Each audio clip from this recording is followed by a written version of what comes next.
Hello दोस्तों, स्वागत है आपका अपने यूट्यूब चैनल ग्रुपिंग हब पे। तो चलिए एक नए सेशन की ओर आज चलते हैं। और ये आज का जो सेशन होने वाला है वो फुल्ली रूप से हैंड रिटन मेरे द्वारा है। तो चलिए शुरुआत करते हैं।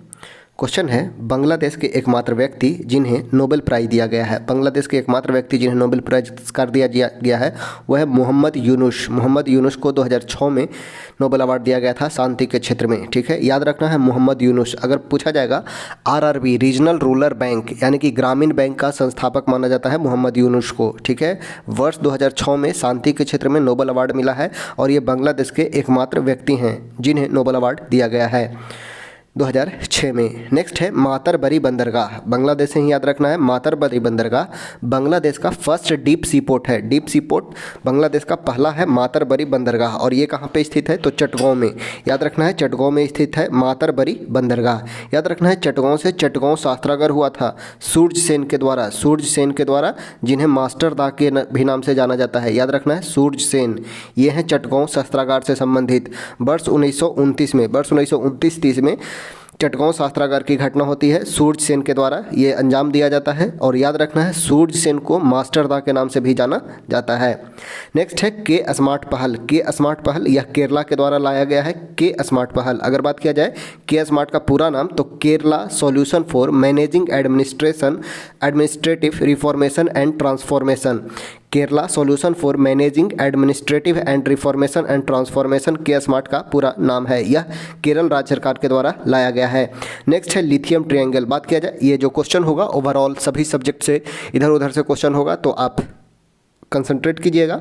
लिथियम ट्रायंगल, नेक्स्ट है लिथियम ट्रायंगल। अगर बात किया जाएगा लिथियम ट्रायंगल का, तो दक्षिण अमेरिकी के 3 राज्य अर्जेंटीना, बोलीविया और चिली को लिथियम ट्रायंगल के अंतर्गत रखा गया है। लिथियम ट्रायंगल अर्जेंटीना, बोलीविया और चिली को।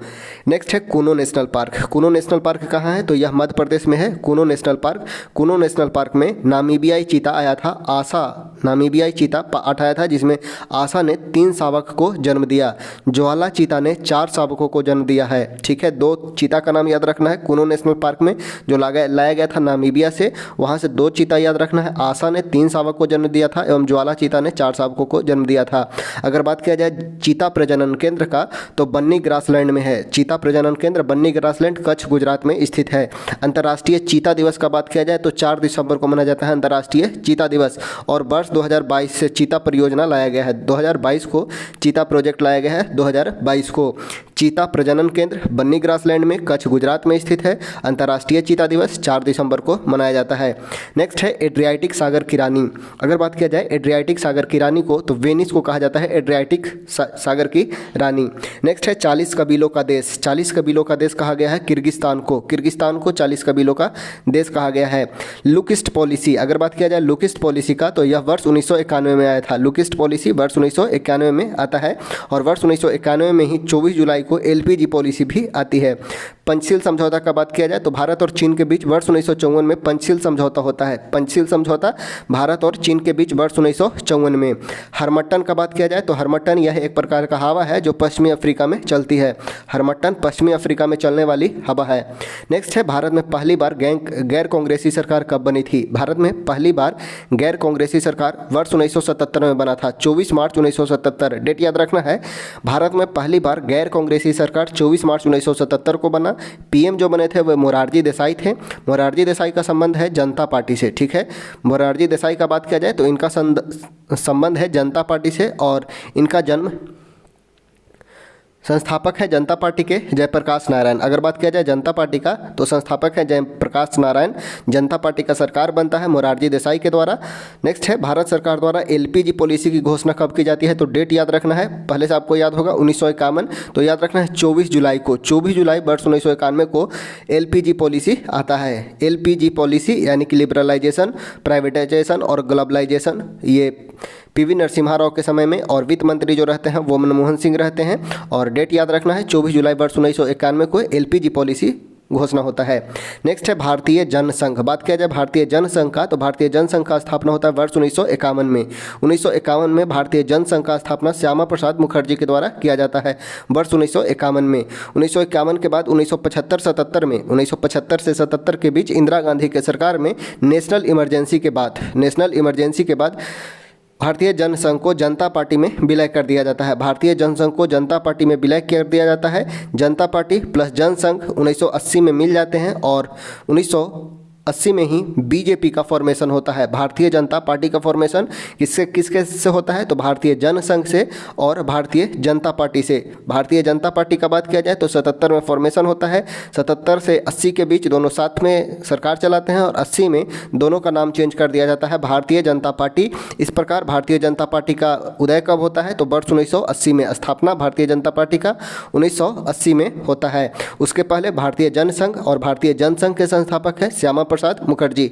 याद रखना है, भारतीय जनसंघ के संस्थापक हैं श्यामा प्रसाद मुखर्जी और जनता पार्टी के संस्थापक हैं जयप्रकाश नारायण। नेक्स्ट है आर्टिकल से संबंधित है। आर्टिकल है 163। अगर बात किया जाए आर्टिकल 163 का, तो राज्यपाल को सहायता और सलाह देने के लिए एक मंत्रिपरिषद होगा, यह वर्णन किया गया है आर्टिकल 163 में। आर्टिकल 163 के अनुसार राज्यपाल को सहायता और सलाह देने के लिए एक मंत्रिपरिषद होगा। अगर बात किया जाएगा आर्टिकल 165 का, तो आर्टिकल 165 के अनुसार एक महाधिवक्ता का नियुक्ति होगा। प्रत्येक राज्य में महाधिवक्ता होंगे जिसकी नियुक्ति राज्यपाल के द्वारा की जाएगी। नियुक्ति राज्यपाल के द्वारा किया जाएगा और यह राज्य का प्रमुख विधि अधिकारी होता है। राज्य का प्रमुख विधि अधिकारी होता है महाधिवक्ता। इसका अगर बात किया जाए निर्वाचन, तो राज्यपाल के द्वारा नियुक्ति किया जाता है आर्टिकल 165 के अनुसार। वही 76 के अनुसार केंद्र में महान्यायवादी होते हैं जो देश के सर्वोच्च विधि अधिकारी होते हैं। नेक्स्ट है आर्टिकल 161 का बात किया जाए तो आर्टिकल 161 के अनुसार राज्यपाल के द्वारा क्षमा शक्ति का प्रावधान है। राज्यपाल द्वारा क्षमा आदि और कुछ मामलों में दंडादेश के निलंबन, परिहार और लघुकरण की राज्यपाल की शक्ति है आर्टिकल 161 में। वही अगर बात किया जाएगा आर्टिकल 72 के अनुसार, तो आर्टिकल 72 में राष्ट्रपति का क्षमादान का शक्ति वर्णन किया गया है, जिसमें राष्ट्रपति के द्वारा 5 प्रकार के क्षमादान और राज्यपाल के द्वारा 3 प्रकार के क्षमादान का प्रावधान है। नेक्स्ट है आर्टिकल 159 का बात किया जाए तो आर्टिकल 159 में राज्यपाल द्वारा शपथ या प्रतिज्ञान का बात किया गया है। राज्यपाल का शपथ आर्टिकल 159 में प्रावधान है। नेक्स्ट है अवध किसान सभा। प्रमुख किसान सभा में है अवध किसान सभा। अवध किसान सभा का गठन वर्ष 1920 में बाबा रामचंद्र और जवाहरलाल नेहरू के द्वारा किया जाता है। अवध किसान सभा वर्ष 1920 में। याद रखना है, बाबा रामचंद्र और जवाहरलाल नेहरू के सहयोग से।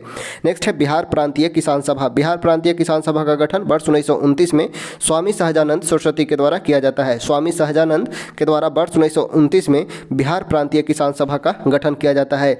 नेक्स्ट है अखिल भारतीय किसान सभा। अखिल भारतीय किसान सभा का स्थापना 1936 में स्वामी सहजानंद के द्वारा किया जाता है।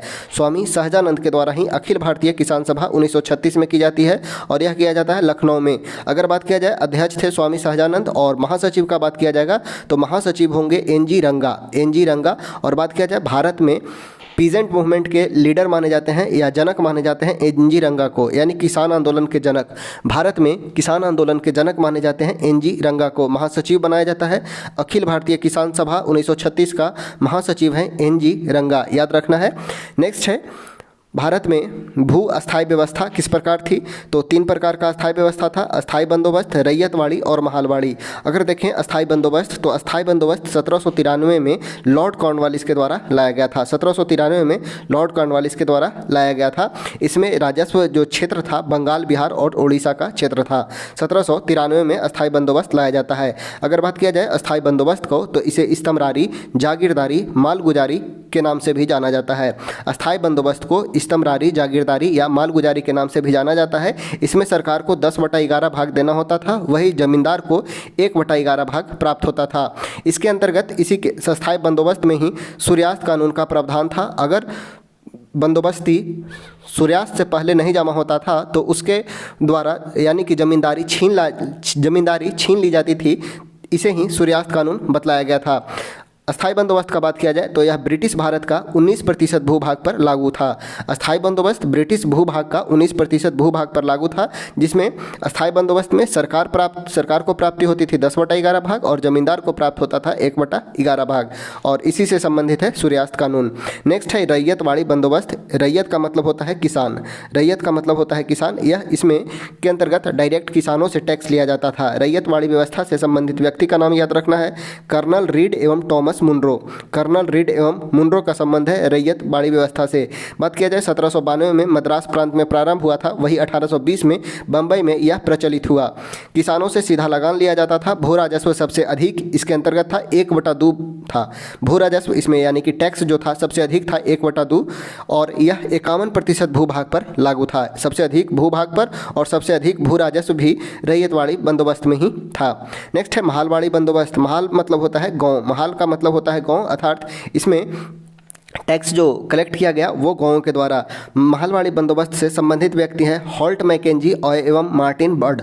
हॉल्ट मैकेंजी एवं मार्टिन बर्ड। और यह जो क्षेत्र था पंजाब, मध्य प्रदेश और पश्चिमी यूपी, पंजाब, मध्य प्रदेश और पश्चिमी यूपी। माहौल अर्थात गांव से कर लिया जाता था। भू राजस्व 2/3 से 1/2 तक था। 2/3 यानी कि 33% से 50% तक इसमें भू राजस्व था, और यह संपूर्ण भूभाग का 30% भूभाग पर महालवाड़ी बंदोबस्त लागू की गई थी। नेक्स्ट है 1938 का हरिपुरा अधिवेशन। बात किया जाए 1938 का हरिपुरा अधिवेशन, अध्यक्षता करते हैं सुभाष चंद्र बोस। 1938 में हरिपुरा अधिवेशन, हरिपुरा का बात किया जाए तो यह गुजरात में है। हरिपुरा गुजरात में है। वही पूछा जाएगा त्रिपुरी, तो त्रिपुरी है मध्य प्रदेश में, त्रिपुरी मध्य प्रदेश में और हरिपुरा गुजरात में है। और हरिपुरा अधिवेशन 1938 का अध्यक्षता सुभाष चंद्र बोस के द्वारा किया जाता है।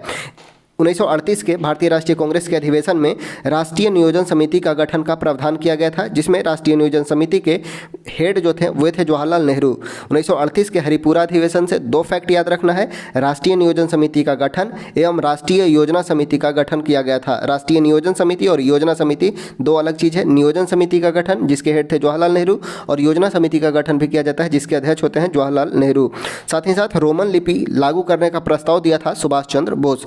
सुभाष चंद्र बोस के द्वारा ही अध्यक्षता किया जाता है और रोमन लिपि लागू करने का प्रस्ताव दिया जाता है।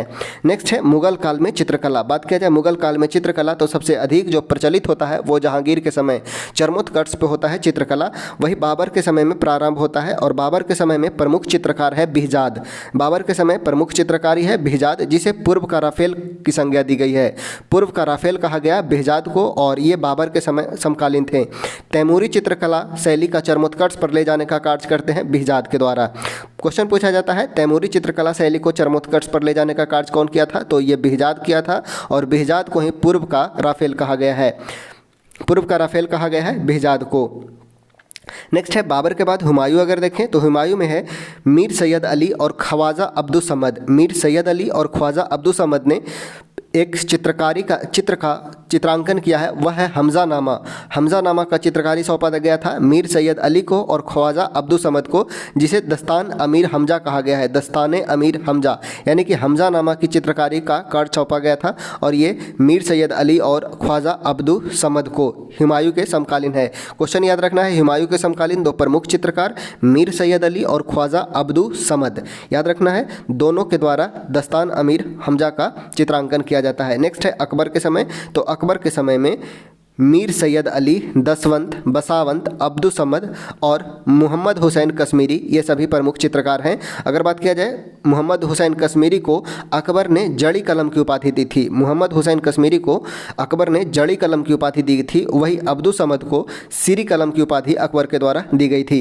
नेक्स्ट है अकबर के समय में पहली बार भित्ति चित्रकारी की भी शुरुआत होती है। भित्ति चित्रकारी यानी कि वॉल पेंटिंग अकबर के समय में प्रारंभ होती है। बात किया जाए अगर जहांगीर का, तो जहांगीर के समय में अब्दुल हसन और मंसूर प्रमुख चित्रकार होते हैं, जिसमें मंसूर को नादिर उल उसर की उपाधि और अब्दुल हसन को नादिर उज जमा की उपाधि दिया जाता है जहांगीर के द्वारा।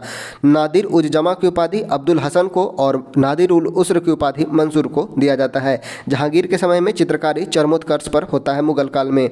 नेक्स्ट है मदन मोहन मालवीय। अगर बात किया जाए मदन मोहन मालवीय का, तो BHU के स्थापना 1936 में करते हैं। 1936 में BHU की स्थापना करते हैं तथा भारत धर्म महामंडल के अधिकारी होते हैं, जो स्थापित किया जाता है दीनदयाल शर्मा के द्वारा। दीनदयाल शर्मा ने भारत धर्म महामंडल की स्थापना 1887 में की थी, और इसी से ये संबंधित है मदन मोहन मालवीय। बात किया जाए मदन मोहन मालवीय का, तो इनका 2 पत्रिका याद रखना है, अभ्युदय और द लीडर। अभ्युदय और पत्रिका लीडर का संपादन किया था मदन मोहन मालवीय के द्वारा। अगर बात किया जाए मदन मोहन मालवीय को, तो महामाना की उपाधि दी गई थी गांधी जी के द्वारा। याद और रखना है 13 अप्रैल 1929 को हुए अमृतसर में घटना, यानी कि जालियांवाला बाग घटना से संबंधित कमेटी जो गठित किया गया था, तहकीकात कमेटी कांग्रेस के द्वारा गठित किया गया था, उसके अध्यक्ष बनाए जाते हैं मदन मोहन मालवीय को। तहकीकात कमेटी के अध्यक्ष बनते हैं मदन मोहन मालवीय। नेक्स्ट है बी आर अम्बेडकर के बारे में देखेंगे। बी आर अम्बेडकर का जन्म होता है 14 अप्रैल 1891 को। 14 अप्रैल को हम मनाते हैं। महाराष्ट्र सरकार के द्वारा समता दिवस मनाने की घोषणा की गई है। वही 6 दिसंबर 1956 को इनका महापरिनिर्वाण होता है और 6 दिसंबर को हम महापरिनिर्वाण दिवस के रूप में भी मनाते हैं।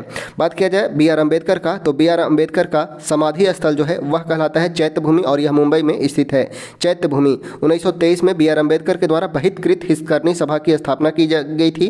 पूना पैक्ट होता है बी आर अम्बेडकर और गांधी जी के बीच, गांधी एवं अम्बेडकर के बीच। 1936 में बी आर अम्बेडकर के द्वारा स्वतंत्र लेबर पार्टी का भी स्थापना किया जाता है। 1936 में स्वतंत्र लेबर पार्टी का भारत रत्न इन्हें दिया गया था। मरणोपरांत 1990 में बी आर अम्बेडकर को भारत रत्न दिया गया। अगर बात किया जाए भारत रत्न का प्रमुख पुस्तक का, तो मूक नायक 1920 में प्रकाशित हुआ। एनिहिलेशन ऑफ कास्ट का प्रकाशन 1936 में, और द अनटचेबल्स और बुद्धा एंड हिज धमा, ये 4 बुक याद रखना है।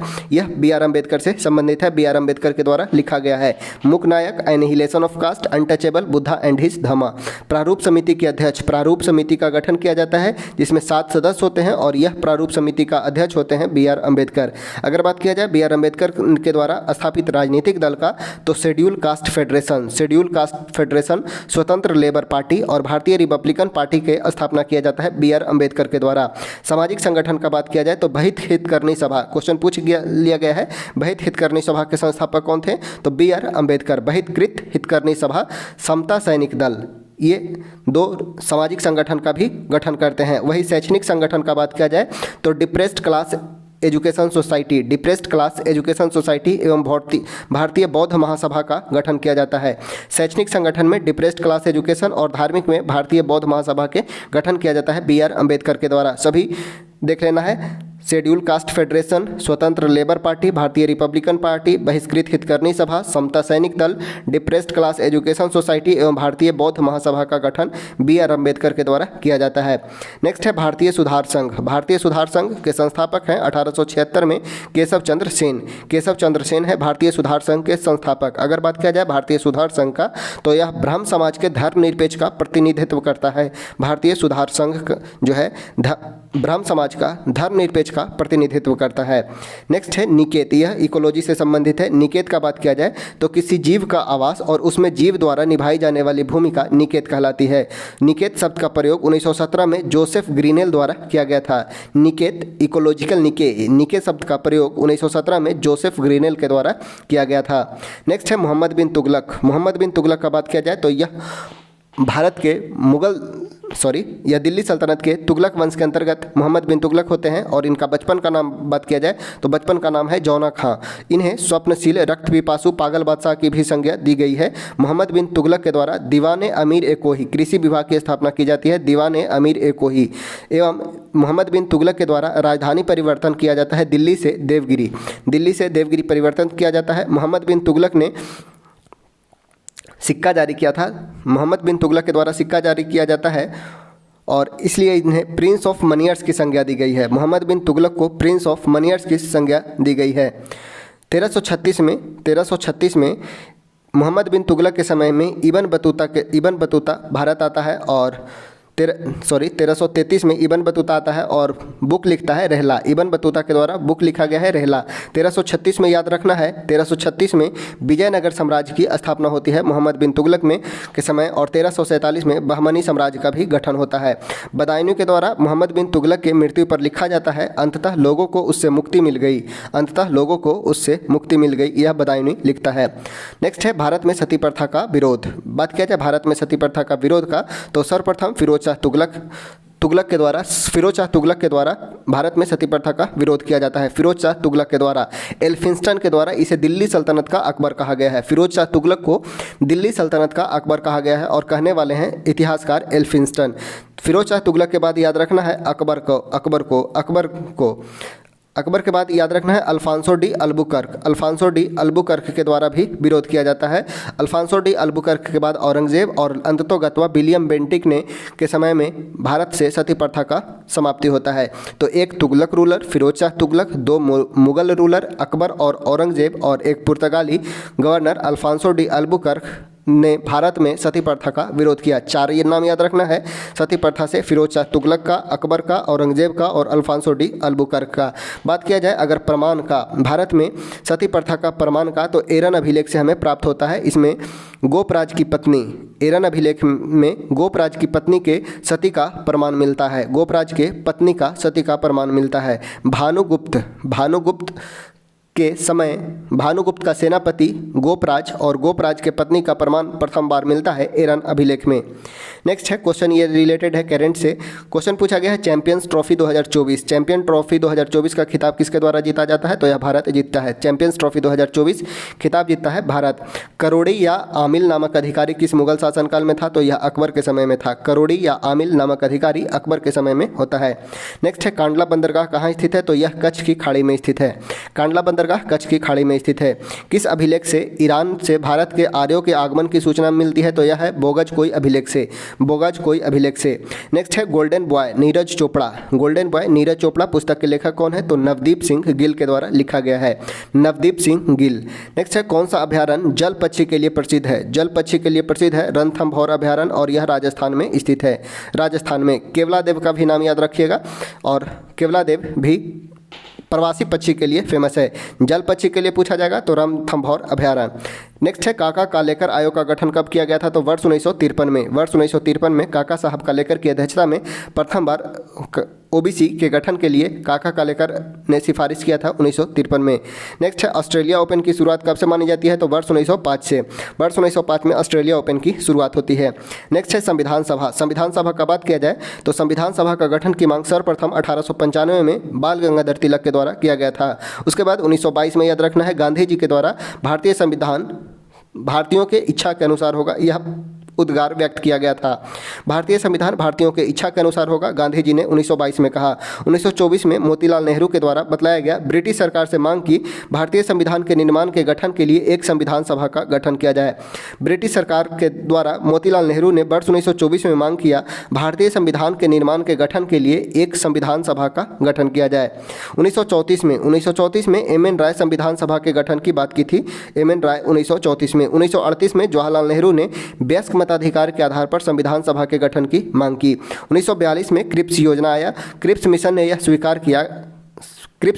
स्वीकार किया गया भारत में एक निर्वाचित संविधान सभा का गठन होगा जो युद्ध उपरांत संविधान का निर्माण करेगा। क्रिप्स योजना के द्वारा यह एक्सेप्ट किया था। 24 मार्च 1946 को आए कैबिनेट मिशन के द्वारा संविधान सभा का गठन किया गया। 24 मार्च 1946 डेट याद रखना है। कैबिनेट मिशन 24 मार्च 1946 को आता है और इसी के द्वारा संविधान सभा का गठन किया गया था। नेक्स्ट है रमेश चंद्र मजूमदार। इतिहासकार हैं, आरसी मजूमदार नाम सुने होंगे, और इन्होंने भारत के 1857 के स्वतंत्रता संग्राम को कहा it is neither first war of independence nor revolt. न तो यह प्रथम स्वतंत्रता संग्राम है, ना ही यह विद्रोह है। ये कहे थे रमेश चंद्र मजूमदार। वही राष्ट्रीय विद्रोह की संज्ञा दी गई थी विलियम डिजराइली के द्वारा। राष्ट्रीय विद्रोह की संज्ञा दी थी विलियम डिजराइली के द्वारा। और बात किया जाए विलियम डिजराइली के, तो ये ब्रिटेन के 2 बार पीएम रहे हैं। विलियम डिजराइली ब्रिटेन के 2 बार पीएम भी रहे हैं। नेक्स्ट है बी आर अम्बेडकर के द्वारा। तो अभी देखे थे 14 अप्रैल 1856 को जन्म हुआ, 6 दिसंबर 1956 को महापरिनिर्वाण, मृत्यु हुई। देश के प्रथम विधि मंत्री बनाए जाते हैं। आर्टिकल 32 को बी आर अम्बेडकर के द्वारा soul of the Indian constitution की संज्ञा दी गई थी। बुक का बात किया जाए तो बुक फिर से देख लेते हैं। एनिहिलेशन ऑफ कास्ट, बुद्धा और Karl Marx. The untouchables, what Congress and Gandhi ji have done to the untouchables, Pakistan और the partition of India. The rise and fall of Hindu, women who were Sudras. ये सभी बुक बी आर अम्बेडकर के द्वारा लिखा जाता है। वही जनरल्स का बात किया जाए तो मुक नायक के संपादक हैं बी आर अम्बेडकर। बहिष्कृत भारत 1927 में, बहिष्कृत हितकर्मी सभा का गठन 1923 में किया जाता है। इंडिपेंडेंट लेबर पार्टी 1936 में और शेड्यूल कास्ट फेडरेशन 1942 में। इन्हें भारत रत्न 1990 में दिया गया।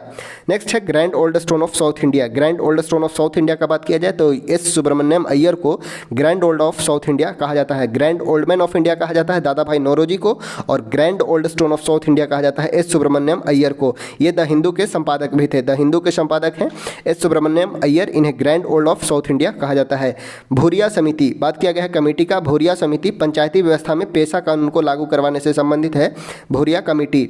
नेक्स्ट है 10% ला। 10% ला लिंडमांस के द्वारा दिया गया था।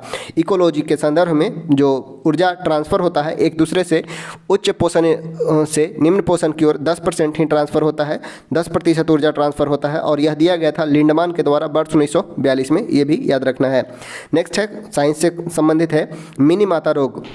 मिनी माता रोग पारा की अधिकता से होता है, पारा से मिनी माता रोग होता है। ब्लैक फुट का बात किया जाए तो आर्सेनिक प्रदूषण से ब्लैक फुट, कैडमियम प्रदूषण से इटाई, फ्लोराइड से स्केल्टल फ्लोरोसिस रोग, फ्लोराइड से स्केल्टल फ्लोरोसिस रोग, और नाइट्रेट की कमी से ब्लू बेबी सिंड्रोम रोग होता है।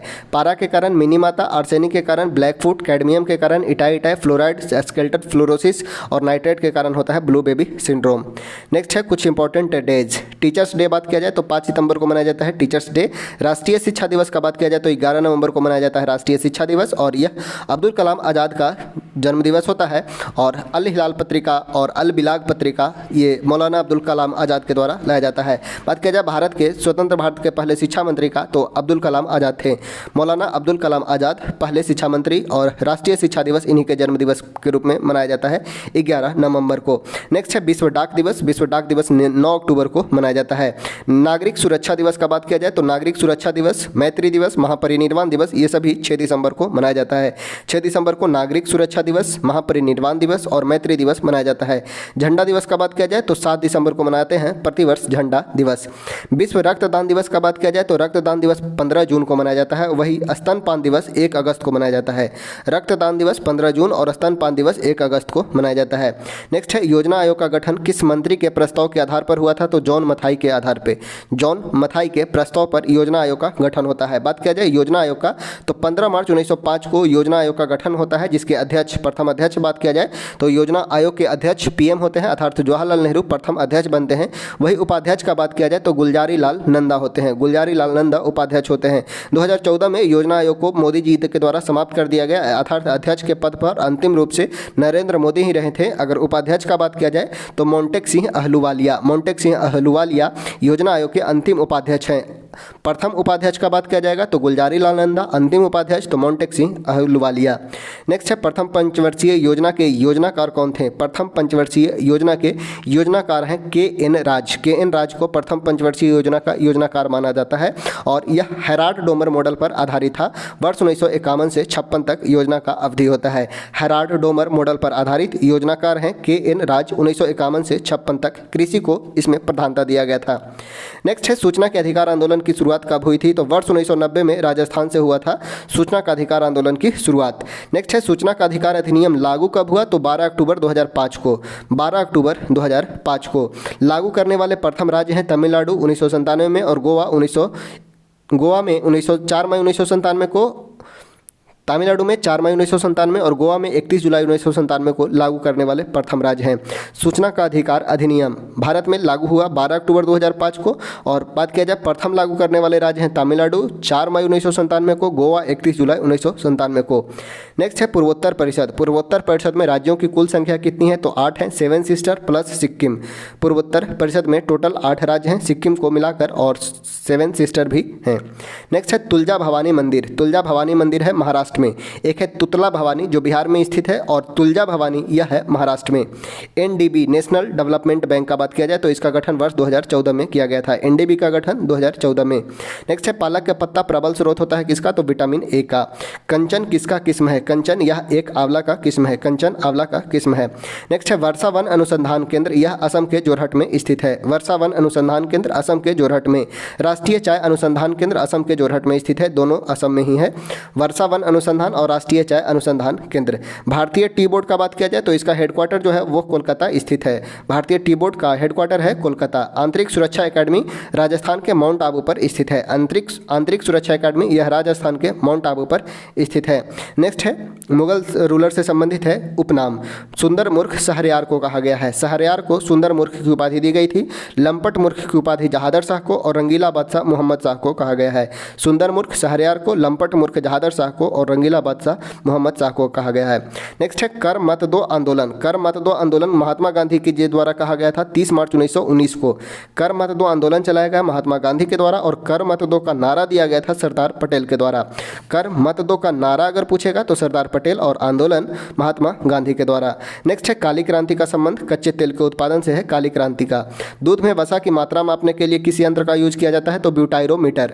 दूध में वसा की मात्रा मापने के लिए ब्यूटाइरोमीटर और दूध की शुद्धता मापने के लिए लैक्टोमीटर का प्रयोग किया जाता है। हरा आलू में जहरीला पदार्थ होता है सोलानाइनिन। हरा आलू में जो जहरीला पदार्थ होता है वो होता है सोलानाइनिन। नेक्स्ट है संसद, राज्यसभा और लोकसभा। बात किया जाएगा अगर संसद का तो अनुच्छेद 79 में संसद का वर्णन है, राज्यसभा 80 में, वही लोकसभा 81 में। याद रखना है संसद 79, राज्यसभा 80 और लोकसभा 81। विधानमंडल का बात किया जाए तो 168 के अनुसार विधानमंडल होगा, विधान परिषद 169 में और विधानसभा 170 में। विधानसभा के अध्यक्ष एवं उपाध्यक्ष का पद का वर्णन किया गया है 182 में। विधानसभा के अध्यक्ष उपाध्यक्ष होंगे आर्टिकल 182 के अनुसार और विधान परिषद के सभापति उपसभापति का वर्णन है 178 में। 178 के अनुसार सभापति, विधान परिषद के सभापति उपसभापति 178 में और विधानसभा के अध्यक्ष उपाध्यक्ष 182 में। याद रखना है 4 का अंतर है। वही राज्यसभा के सभापति एवं उपसभापति का वर्णन 89 में है। राज्यसभा के सभापति एवं उपसभापति का वर्णन आर्टिकल 89 के अनुसार और लोकसभा के अध्यक्ष और उपाध्यक्ष का वर्णन 93 में। 93 में लोकसभा के अध्यक्ष और उपाध्यक्ष का वर्णन है, राज्यसभा का 89 में। नेक्स्ट है बिजली पर करों से छूट। बिजली पर कर से छूट यह किस आर्टिकल में प्रावधान है तो आर्टिकल 287 में। कुछ राज्यों को संघ से अनुदान दिया जाता है आर्टिकल 275 के अनुसार। कुछ राज्यों को संघ से अनुदान, यह वर्णन है अनुच्छेद 275 में। नेक्स्ट है पंचायती राज व्यवस्था जहां नहीं है तो वो राज्य है नागालैंड, मेघालय, दिल्ली, मिजोरम। नागालैंड, मेघालय, मिजोरम और दिल्ली, 3 स्टेट और 1 यूटी जिसमें पंचायती राज व्यवस्था नहीं है। नेक्स्ट है अशोक। अशोक का बात किया जाए तो अशोक को पुराण में अशोक वर्धन कहा गया है। अशोक का नाम पुराण में अशोक वर्धन मिलता है। वही दीप वंश का बात किया जाए तो दीप वंश में अशोक को करमौली कहा गया है। दीप वंश में करमौली कहा गया। अशोक का नाम अशोक 4 जगह से मिलता है, मास्की, गुर्जरा, उदयगोलन और नेटूर से। मास्की, गुर्जरा, उदयगोलन और नेटूर में अशोक का नाम अशोक मिलता है। भाब्रू लेख बात किया जाए तो मगध हिराज कहा गया है। मगध का राजा बतलाया गया है भाब्रू स्तंभ लेख में। अशोक के अभिलेख का बात किया जाए तो खोज करता है टी पैंथलर। टी पैंथलर ने खोज किया और पढ़ा था जेम्स प्रिंसेप ने। नेक्स्ट है Hunter commission. Hunter commission Jallianwala Bagh के लिए गठन किया गया था जिसमें 8 सदस्य थे, 5 अंग्रेज और 3 भारतीय सदस्य थे। 3 भारतीय सदस्य कौन कौन से थे? चिमन लाल सीतलवाड़, शहबाजादा सुल्तान अहमद और जगत नारायण थे। हंटर कमीशन में 8 सदस्य थे जिसमें 3 भारतीय थे और 3 भारतीय में चिमन लाल सीतलवाड़, शहबाजादा सुल्तान अहमद और जगत नारायण थे। तहकीकात कमेटी भी गठन किया गया था कांग्रेस के द्वारा जिसके अध्यक्ष मदन मोहन मालवीय होते हैं और रिपोर्ट जो लिखे थे वे गांधी जी के द्वारा लिखा जाता है। तहकीकात कमेटी अध्यक्ष है मदन मोहन मालवीय और रिपोर्ट लिखा गया था महात्मा गांधी के द्वारा। आर्टिकल 72 का बात किया जाए तो आर्टिकल 72 में 5 प्रकार की क्षमा का वर्णन है। आर्टिकल 72 के अनुसार पार्डन यानी कि माफ़ करना, इसमें सजा को बिल्कुल माफ़ कर दिया जाता है। 72 के अनुसार 5 प्रकार के राष्ट्रपति का क्षमादान का शक्ति है जिसमें पार्डन का मतलब होता है माफ़ करना यानी कि सज़ा को बिल्कुल माफ़ कर दिया जाता है। नेक्स्ट है रिमिशन यानी कि परिहार, सज़ा को कम कर दी जाती है लेकिन सज़ा की प्राकृतिक चेंज नहीं होता है। जैसे 15 वर्ष की कठोर सज़ा को 7 वर्ष की कठोर सज़ा में चेंज कर दिया जाएगा। अगला है कम्यूटेशन यानी कि लघुकरण यानी कि नेचर ऑफ पनिशमेंट को चेंज कर दिया जाएगा। जैसे मृत्युदंड को उम्र कैद के रूप में कर दिया जाएगा। रिस्पाइट यानी कि विराम, जैसे कोई गर्भवती महिलाओं को कुछ समय के लिए सज़ा के समय में विराम दिया जाता है तो रिस्पाइट के अंतर्गत। वही रिप्राइव है प्रविलंबन यानी कि मृत्युदंड के मामले में प्रविलंबन यूज किया जाता है। नेक्स्ट है तालाबीरा थर्मल पावर प्लांट की आधारशिला कहाँ रखी गई है तो यह उड़ीसा में रखा गया है। तालाबीरा थर्मल पावर प्लांट की आधारशिला रखी गई है उड़ीसा में। नेक्स्ट है नाटो। नाटो का स्थापना 4 अप्रैल 1949 को होता है। हेडक्वार्टर है ब्रुसेल्स। हेड है मार्क रूटे। 31वां सदस्य फिनलैंड और 32वां है स्वीडन। नाटो का स्थापना 1949 में। नॉर्थ अटलांटिक ट्रीटी ऑर्गेनाइजेशन पूरा नाम है। हेडक्वार्टर है ब्रुसेल्स, बेल्जियम की राजधानी। हेड है मार्क रूटे। 31वां सदस्य फिनलैंड और 32वां सदस्य बनता है स्वीडन। अगर बात किया जाए एससीओ का तो एससीओ का 10वां मेंबर बना है बेलारूस। एशियान का 11वां मेंबर बना है Timor list. National development bank का नया मेंबर बना है अल्जीरिया और ब्रिक्स में 5 सदस्य जुड़े हैं यूएई, सऊदी अरब, ईरान, मिस्र और इथोपिया। ब्रिक्स के नए मेंबर है यूएई, सऊदी अरब, ईरान, मिस्र, इथोपिया। G20 के नया मेंबर बना है अफ्रीकन यूनियन। ये सभी नए मेंबर अभी वर्तमान में जो बने हैं। नेक्स्ट है परम भागवत की उपाधि धारण करने वाला प्रथम गुप्त शासक कौन था तो ये था चंद्रगुप्त द्वितीय। परम भागवत की उपाधि धारण करने वाला प्रथम गुप्त शासक है चंद्रगुप्त द्वितीय। नेक्स्ट है नोहली कालाई। नोह कालिकई जलप्रपात किस राज्य में है? तो यह है मेघालय में। नोह कालिकई जलप्रपात यह मेघालय में स्थित है। नुस्खा ए दिलखुश के लेखक कौन है? नुस्खा ए दिलखुश लेखक हैं भीमसेन। बंगाल का किस नवाब ने कलकत्ता का नाम बदलकर अलीनगर रखा था? तो सिराजुद्दौला के द्वारा। सिराजुद्दौला के ही समय में 23 जून 1757 को बक्सर का युद्ध होता है, प्लासी का युद्ध होता है। 23 जून 1757 को प्लासी का युद्ध होता है सिराजुद्दौला और रॉबर्ट क्लाइव के बीच। अलीनगर की संधि 1756 को होती है सिराजुद्दौला और अंग्रेज के बीच। अलीनगर की संधि, कलकत्ता का नाम बदलकर अलीनगर रखा जाता है सिराजुद्दौला के द्वारा। किसका कथन है? विश्व के कपड़ों के घरों को विदेशी कपड़ों से भर दिया गया है। विश्व के कपड़ों के घरों को विदेशी कपड़ों से भर दिया गया है, ऐसा बोले थे कार्ल मार्क्स। कार्ल मार्क्स का बात किया जाए तो ये जर्मनी से बिलोंग करते हैं और द कम्युनिस्ट मैनिफेस्टो के लेखक हैं। बिहार महिला आयोग की स्थापना कब की गई? तो बिहार महिला आयोग का स्थापना वर्ष 1993 में किया जाता है। वर्ष 1993 में बिहार महिला आयोग का स्थापना किया जाता है। नेक्स्ट है नील आंदोलन का नेता। नील आंदोलन के नेता है दिगंबर। बागडोगरा अंतर्राष्ट्रीय हवाई अड्डा कहाँ स्थित है? तो यह स्थित है सिल्लीगुड़ी में। बागडोगरा अंतर्राष्ट्रीय हवाई अड्डा यह सिल्लीगुड़ी में स्थित है। नेक्स्ट है किस पादप को शाकीय भारतीय डॉक्टर कहा जाता है? तो आंवला को कहा जाता है भारतीय शाकीय डॉक्टर। S&P किस देश का शेयर बाजार का सूचकांक है? तो यह है कनाडा का। S&P यह कनाडा का शेयर बाजार सूचकांक है। सुमित नांगल का संबंध है टेबल टेनिस से। सुमित नांगल टेबल टेनिस से संबंधित है। ज्ञान प्रकाश समिति का संबंध है चीनी घोटाला से। चीनी घोटाला से संबंधित है ज्ञान प्रकाश समिति। रेमल तूफान नामांकन किया गया था ओमान के द्वारा। खंगजोम दिवस यह मणिपुर के द्वारा मनाया जाता है खंगजोम दिवस। रामबन अनारदाना को जीआई टैग दिया गया है, यह है जम्मू कश्मीर का। रामबन अनारदाना को जीआई टैग मिला है, यह है जम्मू कश्मीर के द्वारा। जीआई का बात किया जाए तो ज्योग्राफिकल इंडिकेशन टैग प्राप्त किया जाता है, प्रदान किया जाता है वर्ल्ड ट्रेड WTO के द्वारा। और रामबन अनारदाना को जीआई टैग मिला है, यह जम्मू कश्मीर से संबंधित है। नेक्स्ट है विश्व नागरिक दिवस। 19 नवंबर को मनाया जाता है विश्व नागरिक दिवस।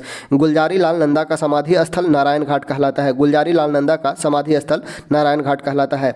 भारत की आर्थिक समीक्षा लागू करने वाला पहला राज्य कौन है? तो वो अपना बिहार है। आर्थिक समीक्षा लागू करने वाला प्रथम राज्य है बिहार। द्वैध शासन को किसने डाकुओं का राज कहा था? तो KM पनिकर ने। द्वैध शासन को किसने डाकुओं का राज कहा था? तो KM पनिकर के द्वारा। 1765 से 72 तक रॉबर्ट क्लाइव के द्वारा लागू किया जाता है द्वैध शासन, और द्वैध शासन को डाकुओं का राज कहा था KM पनिकर ने। नेक्स्ट है बिहार का किसान सभा के संस्थापक हैं 1929 में स्वामी सहजानंद। बिहार किसान सभा की स्थापना वर्ष 1929 में स्वामी सहजानंद सरस्वती के द्वारा किया जाता है। बिहार में जल जीवन हरियाली अभियान का प्रारंभ हुआ? तो 26 अक्टूबर 2019 को जल जीवन हरियाली प्रारंभ होता है 26 अक्टूबर 2019। मायोग्लोबिन में कौन सी धातु पाई जाती है? तो पाया जाता है लोहा। मायोग्लोबिन में लोहा धातु पाई जाती है। तो चलिए इसी के साथ इस वीडियो को यहीं पे करते हैं समाप्त। अगर आपको पसंद आया हो तो नेक्स्ट सीरीज लाने के लिए आप कमेंट कर सकते हैं, या फिर अगर पसंद आया हो तो एक लाइक ज़रूर कीजिएगा, साथ ही साथ अपने दोस्तों को शेयर भी कीजिएगा।